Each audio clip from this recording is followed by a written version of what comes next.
Subscribers எல்லாருக்கும் வணக்கம். நாம் இந்த வீடியோவில் டாடா மோட்டார்ஸோட அடுத்த பாட்டு பார்க்குறோம். அதாவது டாட்டாவிலேருந்து இந்தியாவுக்குன்னு ஒரு ஓன் மேனுஃபேக்சர் காரை டாடா மோட்டார்ஸ் எப்படி தயாரிக்கிறாங்கன்றதை தான் இந்த பாட்டில் பார்த்துட்ருக்கோம். ஸோ இப்போ நம்ம ஆல்ரெடி பார்த்தோம், நிறைய நியூஸஸ் வந்துச்சு, எல்லாமே போச்சு.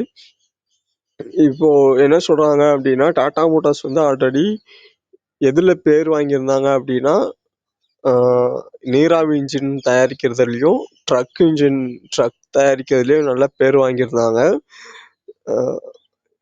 டாடா மோட்டார்ஸ் ஒரு நல்ல ட்ரக் தயாரிக்கும் நிறுவனம். ஆனால் இப்பொழுது அதனுடைய தலைவர் என்ன பண்ணுறாருன்னா, புதுசாக வந்து ரிஸ்க் எடுக்கிறதுனால இருப்பதையும் பறிகொடுக்க போகிறாரு. புதுசாக கார் மேனுஃபேக்சர் பண்ண போகிறோம், நாங்கள் இது வரைக்கும் இந்திய ஆட்டோமொபைல் நிறுவனம் வரமாட்டேன்னு சொல்லிட்டாங்க. இதுக்கு முன்னாடி முன்ன பின்ன அனுபவம் இல்லை. இதுக்கு முன்னாடி நீங்கள் செஞ்சிட்ருக்க தொழில் வந்து ஆல்ரெடி கொஞ்சம் அவ்வளோவா வளர்ச்சியை கொடுக்கலனாலும் லாபத்தை கொடுக்கலனாலும் நல்லா போயிட்டுருக்குல்ல. நீங்கள் வந்து இப்போது வந்து கார் மேனுஃபேக்சர் பண்ணுறீங்க அப்படின்றது வந்து உங்களோட பேரை கெடுத்துக்கிற மாதிரி.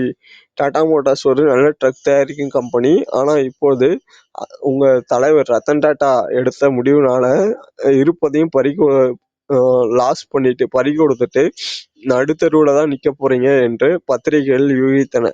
பெரும்பாலானோர் ரத்தன் டாட்டாவிடம் பிஸ்னஸ் வாழ்க்கைக்கு இந்த கார் முயற்சி தான் உங்களுக்கு கடைசி சான்ஸாக இருக்கும் என்று முடிவு கட்டிவிட்டார்கள். ஸோ ஏன்னா இன்வெஸ்ட்மெண்ட் வந்து 1500 கோடி. இதுக்கு முன்னாடி நம்ம வந்து டாடா மோட்டார்ஸ் லாஸ்ட்ல போயிட்டு இருக்குன்ற மாதிரி பார்த்தோம். இந்த அமௌண்ட்டை வந்து அந்த டாடா மோட்டார்ஸ் இது பண்ணாங்க,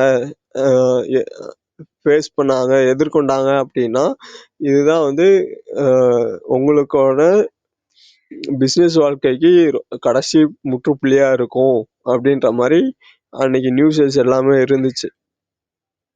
ரத்தன் டாட்டாவோட ஃப்ரெண்ட்ஸ் எல்லாம் இருக்காங்கல்ல, பலர் வந்து தயவு செய்து இந்த முயற்சியை கைவிட்டுருங்கன்னு தான் அட்வைஸ் பண்ணாங்க. ரத்தன் டாட்டா கிட்ட போயிட்டு நீங்கள் இதில் ட்ரை பண்ணாதீங்க, ரொம்ப ரிஸ்க் எடுக்கிறீங்க அப்படின்னு தான் அவர் எல்லாருமே அட்வைஸ் பண்ணாங்க. ஆனால் ரத்தன் டாட்டா என்ன பண்ணார், நாம் இதை முயற்சி பண்ணலை அப்படின்னா டாடா மோட்டார்ஸோட எதிர்காலமும் இல்லை, இந்த கார் கனவுக்கான ஒரு ஆரம்ப புள்ளியும் இந்தியாவில் இருக்காதுன்றதை நினச்சி அவர் அன்னைக்கு ஸ்டார்ட் பண்ணது தான் டாடா மோட்டார்ஸோட இன்னையோட இந்த அளவுக்கு க்ரோத்துக்கான இருக்க ஸ்டோரி. ஓகேவா? நம்ம இதோட கன்டினியூஸ் வீடியோ வரப்போகிற வீடியோவில் பார்ப்போம். வீடியோ பிடிச்சிருந்தா மறக்காமல் லைக் போடுங்க. தேங்க்யூ.